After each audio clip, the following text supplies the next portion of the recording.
Karen was last seen alive on the morning of December 29, 1976, after she was dropped at her Mount Lawley home by a friend. The next day, her body was found in dense bushland in Carrigullen. I want to begin the show today with this fascinating 45-year-old mystery, the death of a 22-year-old mum from New South Wales whose body was found in gruesome circumstances. Ben Harvey, who's been untangling this crime, joins me now. Hey mate, why was this such a bizarre crime at the time? So a young mother of two, vivacious young woman, her body is found slumped over a smouldering log in the middle of nowhere, southeast of Perth. Her body is very, very badly burnt to the point where they could barely work out if she was male or female.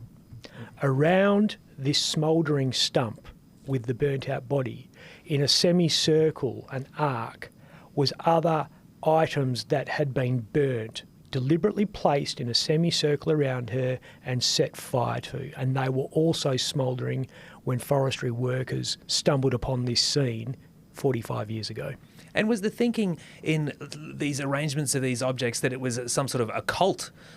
Immediately, that's what the media sprang to, because it did look like witchcraft, and it was a line of inquiry that the police were genuinely pursuing for a while until they eventually discounted it. Now, Karen Tate's family has always said no, she was never involved in the occult. She was a bit of a hippie, bit of a drifter, but had never gone down that line.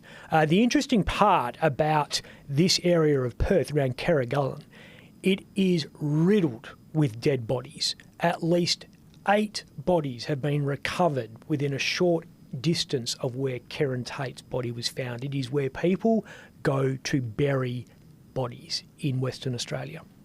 And so what's the latest twist in this story then?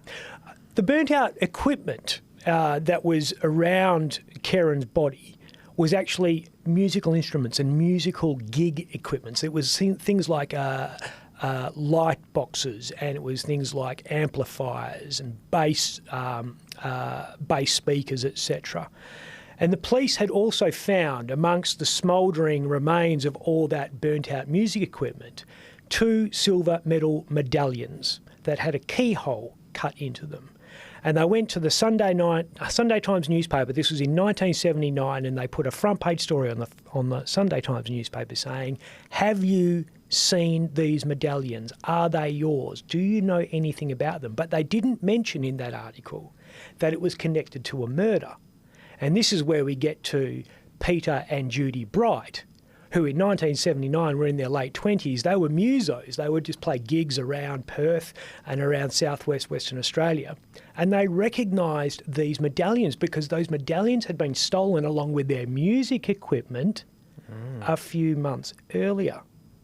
Peter and Judy rang the police and said, "They're our medallions," thinking that someone had just found their gear.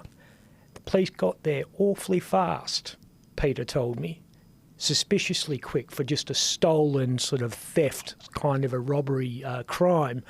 And they took Peter out to the scene of the crime, and Peter was there and he actually saw this burnt out sort of charred dystopian sort of area. It was quite distressing for him, and that's when they said, actually, this medallion, your music gear, is linked to this horrific crime. Gosh. And now that they've revealed in your story in the Nightly that one of their pieces of musical equipment that was stolen wasn't actually recovered at the time, and it might still be out there. That's right. So one of the things that Peter first recognised when he arrived at the scene, he knew that 2 guitar boxes that he had constructed himself out of sturdy jarrah were not there. And he said that to the cops immediately. He said, "No, all of our stuff's not here." One of the guitar boxes contained a bass. That was played by his wife, Judy. And the other was an ES335 Gibson guitar. It's a semi-acoustic, and it's got a Variatone switch on it. Very, very unusual. Now, that guitar has never been recovered. It was stolen from Peter and Judy. It was just a midnight heist on a trailer full of music gear. Most of it ended up being burnt out at this murder scene, but this guitar is out there somewhere. And Peter is utterly convinced that the person who has that guitar or bought that guitar from someone else could shed further light on this crime. Yeah, and for people wondering what that guitar looks like, famously played by Chuck Berry, featured in the movie Back to the Future, played by Michael J. Fox's character when he goes back to 1955. And those sort of guitars today, in 1970s Gibson ES335, would be worth thousands of dollars. Yeah, and Peter Bright has made the point that if this musical instrument is out there, it's probably not being used in a band. It will be hanging on someone's wall. It'll be taking pride of place in someone's lounge room. It's going to be displayed rather than being used because it's going to be worth a fortune.